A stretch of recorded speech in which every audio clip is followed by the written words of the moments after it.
Hi, my name is Nancy Love. I'm speaking to you live on behalf of the Planet Peace Project for uh, regarding the micro peace studies, and I am speaking to you from Southern California. Parenting is not necessarily for everyone, and people should feel obligated to reproduce.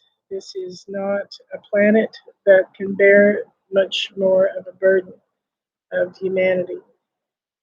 When I was 17 years old, back in the 70s, I looked at the J curve, and the population J curve is uh, of looking at how population of the humanity took this, thousands of years really to get to about 4 billion. But I was told that from about the late 50s, early 60s on, the population growth was going to be like this, and it's exponential. Because when you have 4 billion people breeding, you get to 8 billion pretty fast. It doesn't take hundreds of years, it doesn't take thousands of years, and it's only taken us about 60 or 70 to get to a point where we've doubled the human population. Well, one statistic that has not changed in my entire lifetime, and I thought it would, and I'm so distressed that it hasn't, is that approximately 25,000 people starve to death every single day. 25 every 24 hours, approximately 25,000 people starve to death, and more than half of them are children. 12 to 13,000 or more children starve to death every day. They don't get a chance to grow up. They don't get a chance to decide whether to be parents or not. But it is driving global warming. It is driving pollution. It is driving scarcity. It is destroying countries and economic stability. We've used up all the water, the underlying water table in some areas. We have got to get a control over the population because it's the overpopulation of human beings that drives all the major problems, even and of course, especially war. Scarce resources require, or at least some people think that the scarcity of resources require aggressive action.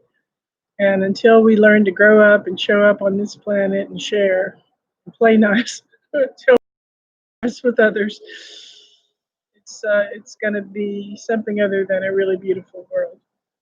The world itself is glorious. The world itself, with its natural beauty, plant life, wildlife, it is a paradise. It is humanity that has made it something other than the playground of love that it should be. And I'm going to ask people today to reconsider parenting and basically maybe just stop that. Planet Peace is a developing idea, and it will have a platform of sorts. And that platform, I know for sure, embraces all kinds, embraces all creeds, embraces all races, embraces all nations. And it also embraces every religion, as well as agnosticism and atheism. You don't have to believe in God to believe in Planet Peace. But if you do believe in God, we don't care which one you believe in, just come on. Um, but one of the things that I think that we should embrace is mononatalism, which is there's a replacement value only. Instead of two people having 4 children or 8 children, 2 people having 2 children makes plenty of sense. Each person, there's a 1-for-1 replacement ratio there. It's interesting to note that it's scary to me to note that for every death that occurs, 2.5 people are born. Since it's hard to imagine a 0.5, half of a person, let's imagine this. For every 2 people that die every 24 hours, 5 people are born.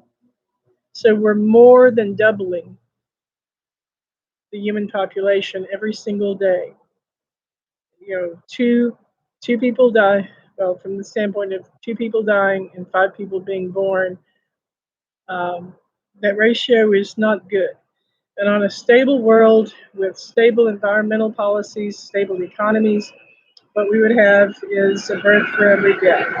And I'm not exactly pro-death. I, believe in people should get good medical care and try to live long lives and healthy lives. But to me, the health of the planet. There are other reasons to consider not breeding. And I'm getting a note that says it might need to reconnect.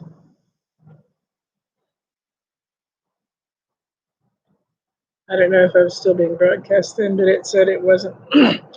There's the population J curve. You may live in a context of war. We all live in a context of climate change. And just here in California, we have climate change driven earthquakes. I've written an essay on that. I'll share more about that later. But yes, climate change can create or help generate very strong and powerful widespread earthquakes. We have the wildfires. More of California is burning, also Washington and Oregon than ever before. And about 5 to 6 months after the wildfire season comes the rainy season, which can induce mudslides. So we have erosion issues that develop when plants that keep soil stable are destroyed. And one of the things that I think that would prevent people from wanting to reproduce is oppressive governments. Maybe you live in a situation where you feel it's 1984 all the time, a reference to George Orwell's book about totalitarian society. Then we have other types of oppressive conditions. Maybe you just live in a context in which you feel that your offspring would fail to thrive. You don't want to make them victims. You do not want to be a victim generator. So you don't do it. I have a saying, if you love children, don't consciously, willfully bring any onto this world right now. Loving your children can mean not having any if you live in certain contexts. And you need to consider that. I would hope that the Planet Peace Project not only gets going and becomes an official nonprofit and well-funded operation that can, among other things, help support first responders in natural disasters all over the world, and help educate people in both micro-peace and macro-peace. Micro-peace being how to be a peaceful person in a strange world, and macro-peace being how to negotiate between factions that would remain at war within a country, or to negotiate and mediate across borders. One of the things I've always wanted to do with the Planet Peace Project is send mediators for free into war-torn or conflict-ridden areas and offer to help people talk through their issues rather than bomb their way through them. So, in an ideal world, I'd like Planet Peace to offer free sterilization.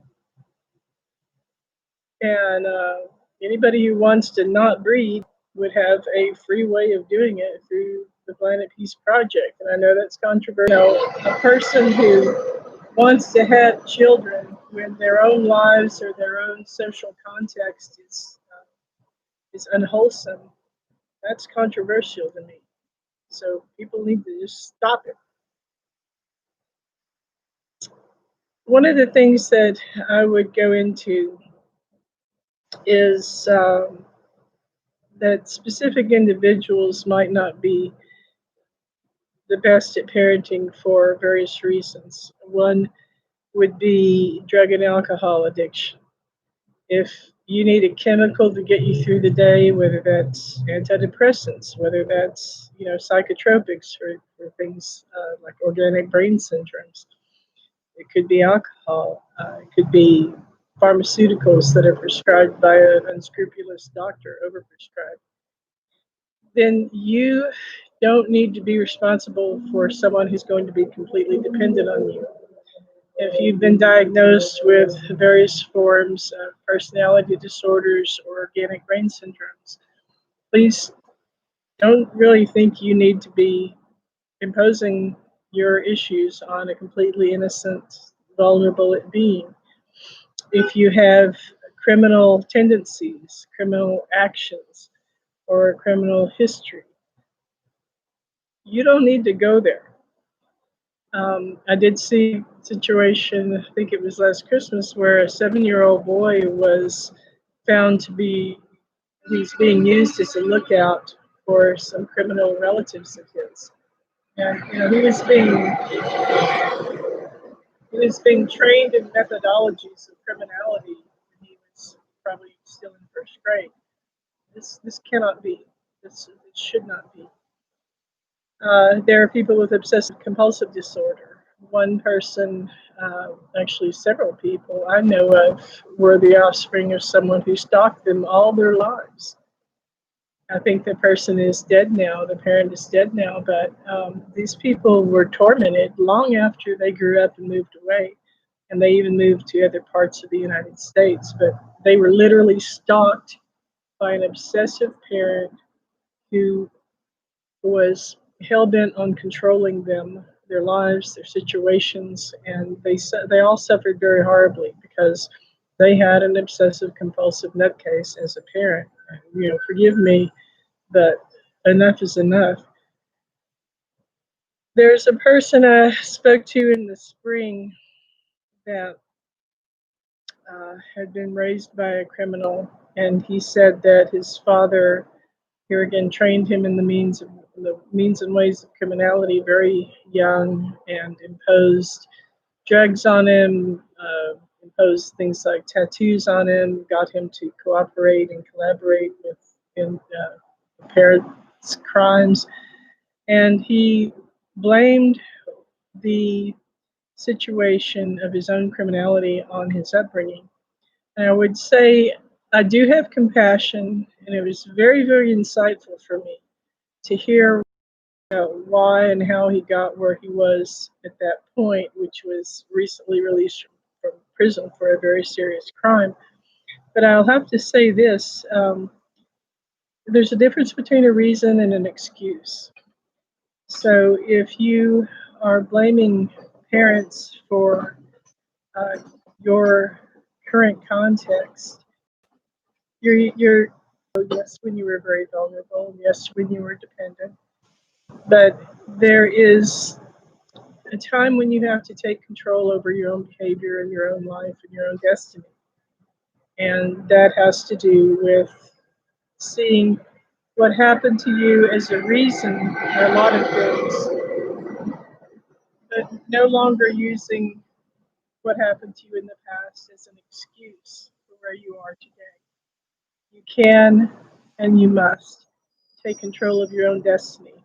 And don't let the fact that you had bad parenting a long time ago, maybe in some cases, control who you are, because that's just another way of giving them your life. They gave you life. It shouldn't be the other way around. So don't let bad parenting control who you are today. I'm going to end this now and start and do another one called The Hardy Soul.